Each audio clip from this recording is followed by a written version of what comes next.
How is high intensity exercise useful? HIIT or high intensity interval training has been shown to reverse the blockages which develop within blood vessels. This was a study which was published in a very reputable journal, Circulation, which showed markers of blockage within the carotid artery, which is the blood vessel which blocks up in the neck and can cause a stroke, reduced in those clients who did high intensity exercise.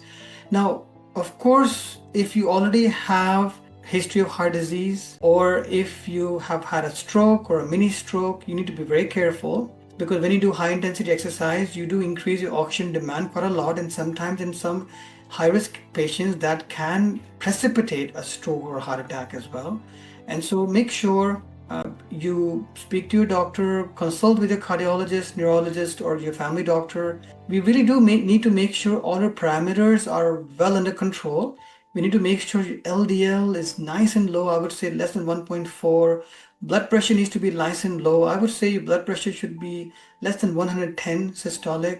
You need to make sure if you have an irregular heartbeat, that your heart rate isn't too fast. We want a nice slow heart rate, and that you've been stable for a period of time. Let's say at least 3 months, you've not had any symptoms of angina or mini strokes. Once we can make sure of all of those things, then it may well be reasonable for you to go on to a rehabilitation program in conjunction with a physio or in conjunction with a personal trainer, increase your exercise and even get up to high intensity exercise. But high intensity exercise has been shown to reverse blockages within blood vessels, which can be beneficial both for heart disease as well as the risk of a stroke.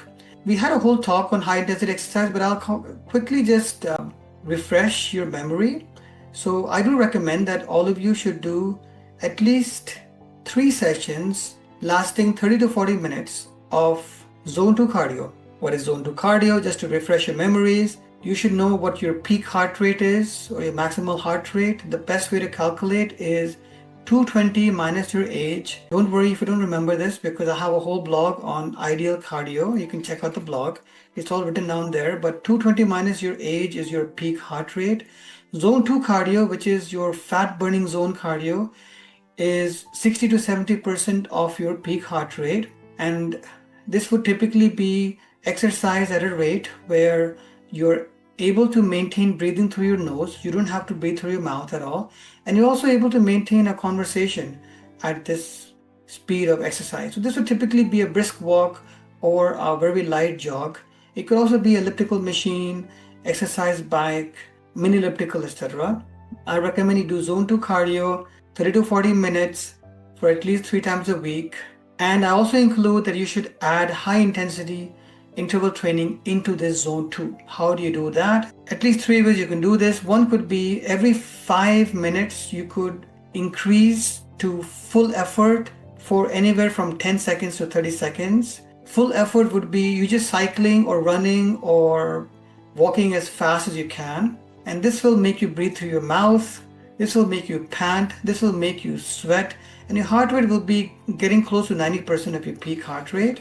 You could do that every 5 minutes if you're doing the zone 2 for, let's say, 30 to 40 minutes. The other way you could do this is you could bring in your high intensity for the last 5 or 10 minutes within your exercise. So for example, doing 10 to 30 seconds of high intensity every 1 or 2 minutes in the last 5 or 10 minutes.